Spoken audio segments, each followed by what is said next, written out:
Hey everybody, Brian Bledsoe again for Red Summit Rangeland Insurance, giving you a long-range forecast video. This is our third installment of these videos, basically breaking down the next several months as far as how I see it in terms of weather. I think there's a lot of information here that's important. That's why we've been doing these videos for you. So without further delay, let's break down some of the things that we are going to be talking about. Let's go to the next slide and show you, first of all, what the sea surface temperature anomalies are looking like here across the globe. Very important tell here as far as the weather pattern goes. We've got all this blue across the equatorial Pacific Ocean here, extending off the west coast of South America. That is the La Niña episode that's very active right now. This cooler than average body of water off the Baja back toward Hawaii is also an important signal, and this is a very important signal too, the cooler than average stuff in the Gulf of Alaska and off the west coast. These three things in tandem basically add up to a Pacific that is in a cold state right now, okay, or a negative state. And for a lot of us, that doesn't bode very well in terms of moisture. For some of us, it will, and that's what I'm going to break down for you in more detail right now. Let's go to the next slide. This is the evolution of the La Niña here over the past couple of months or so, going back to late August. And you can see the anomalies here basically went from white or average to all of this blue showing up here in the La Niña region. Now, again, that is at the surface, as I just showed you a second ago. Let's go beneath the surface and show you how that cold pool has really been evolving over the past couple of months or so with the next slide. And the depth of this colder than average water has been impressive, all the way down to about 200 to 250 meters. And that dark blue right there, that dark blue indicates ocean water that's about 5 degrees Celsius below average. So again, on this particular graph over here on the left side, if you will, is off the northeast coast of Australia, across the Pacific, over here to the west coast of South America. This is where the colder than average water has been really building, not only at the surface, but beneath the surface. Because it's that strong beneath the surface, I don't see this La Niña episode going away all that quickly. And nor do the computer models. In fact, the next slide shows that very clearly with the computer model information. All of those lines are various computer models looking at the same thing, whether we're going to have this La Niña stick around or not. It was done back in October. The next update on this comes out here in about a week. But all of these models, for the most part, keep us down in moderate La Niña territory until we head toward the springtime, and then we pull out of that.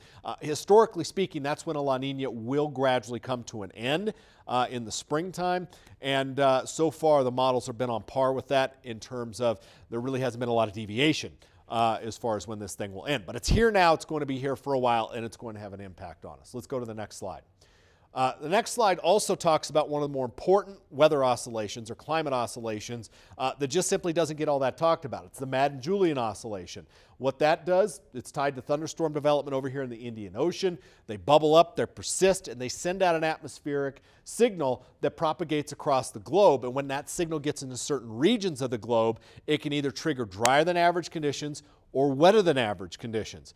And I want to show you where it was, what it was doing last year at this time versus what it is doing right now. The next slide shows that. This is what it was doing last year. You see how it was active? The farther away you get from the center, the more active and the stronger the signal the MJO was. So last year it was doing this. This year, we had a little bit of a burst early. It died and has not come back out of the center point here, essentially meaning that the MJO is not only very weak right now, but it is also very inactive. And that is in stark contrast to what it was doing last year. So when a lot of folks are saying, hey, Brian, you know, we've got another La Niña this year, we had one last year, are they both going to behave the same way? I don't think so, especially because of this reason. If the MJO is less active, it's not going to bode as well for a lot of folks. In other cases, it might do a little bit better, and that's what I'm going to break down for you with the analogs as well as the model information for the rest of this presentation. Let's go to the next slide. This next one is taking you through the past 60 days in terms of precipitation. So out here across parts of western Nevada, California, that monstrous October storm really added up to some significant anomalies out here, even up into the Pacific Northwest. But again, that was the bullseye. The farther south and east you went, not as good. Certainly not as good. Colorado, New Mexico, Arizona, back here toward West Texas. We've been doing okay across the northern plains. But again, largely the haves and the have-nots here. And that would be great if we could see that sustained type of relief out here across California and up into the Pacific Northwest. But I don't think that that's going to remain the case everybody. Let's go to the next slide here and start to break down the analog years, because the early analog package that I put out, you can see the years listed up here. The years that are listed twice, I gave additional weight to, because at that particular time, the way things were stacking up, they look pretty similar, okay? So where you're seeing the greens and the blues, that's where it was wetter than average during those years. Where you're seeing the yellows to red, that's where it was drier than average. And with that early analog package, notice the way California looked out here. Very, very dry, okay? A lot drier than average, and some of that real dry stuff extended up here into portions of western Washington and Oregon. But as I was saying in my last video, I really wasn't that sold on it going that far north. Well, let's look at the more recent analog package. I put this together for you just the other day. Notice how that changes. So I added a couple of years in our analog package up here, changed the weights around just a little bit, and it changed the overall outcome. Not to a great degree, though, for California. So notice what happens here. It goes from drier than average right here in California from November through May to wetter than average, and in some cases a lot wetter than average across western portions of Washington and Oregon. And folks, I really think that that's probably how this is going to play out. A real sharp cutoff to the wetter than average stuff the farther south you go. So notice who benefits from that.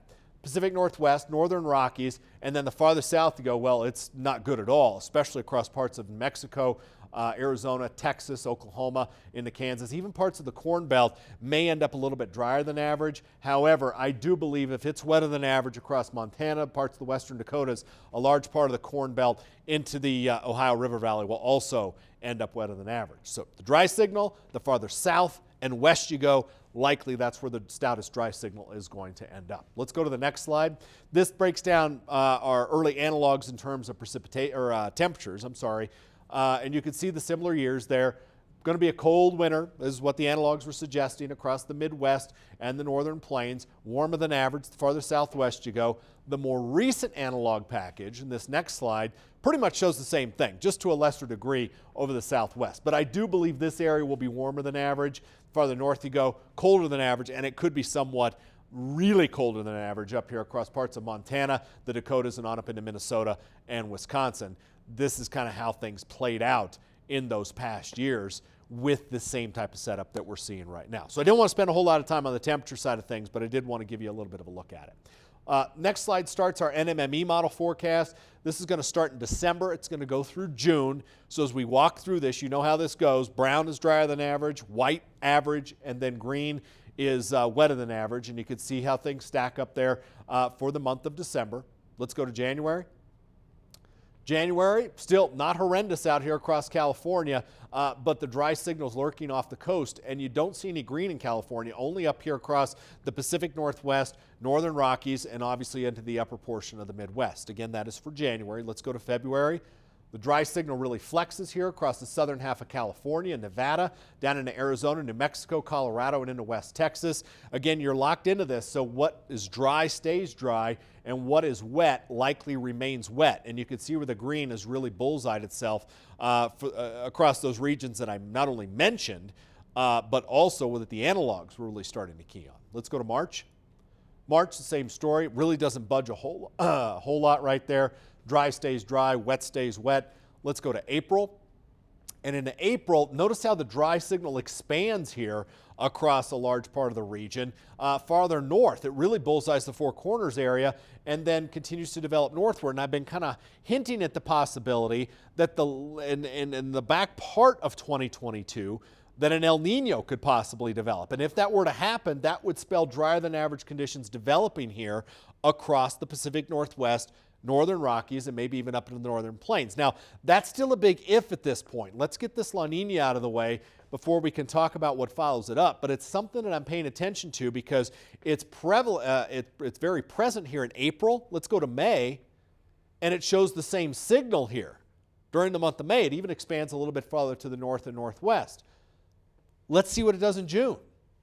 The same story, okay? So the model is hinting at something, and it's not just the light brown. You see some of the darker brown shadings in here, which would indicate a fairly stout dry signal during that time. So I think it's something we have to pay close attention to because while this window of opportunity to see the drought relax for some areas that window of opportunity may be fairly narrow before we follow that up with another dry signal during the back part of next year. And I think that is something that needs to be at least accounted for when you're looking at the back part of 2022. Not just because the NMME shows it, but also the Euro-seasonal shows it too. Let's look at that right now. This is December.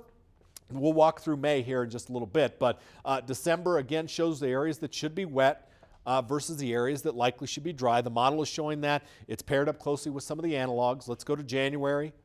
January, the same story. Notice where the real wet signal is located up here in the Pacific Northwest. You go just to the south, though, and it shuts off, and that shutoff continues out here across the southwest part of the country into the southern plains. Let's go to February. Same story. Right there on the California-Oregon line. That seems to be the real defining area where you go real wet north and then a lot drier farther south and southeast. Let's go to March.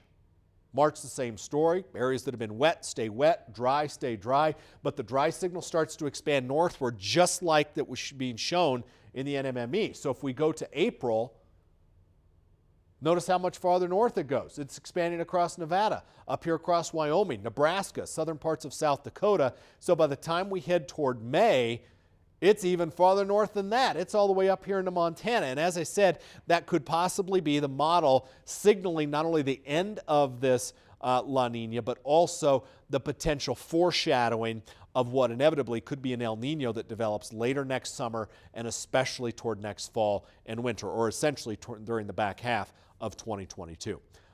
Let's go to the next slide, which is essentially going to start our regional breakdowns. And again, Pacific Northwest, you can read it right here. The areas that have seen the moisture have been getting a good start on this. I would expect out of all of the regions that I've talked about, this particular one has the best shot to see drought really relax over the next several months. But it also could potentially be loading up late next year for the return to some dryness. So I think we have to account for that in setting some of this up as we go forward. Let's go to the next slide.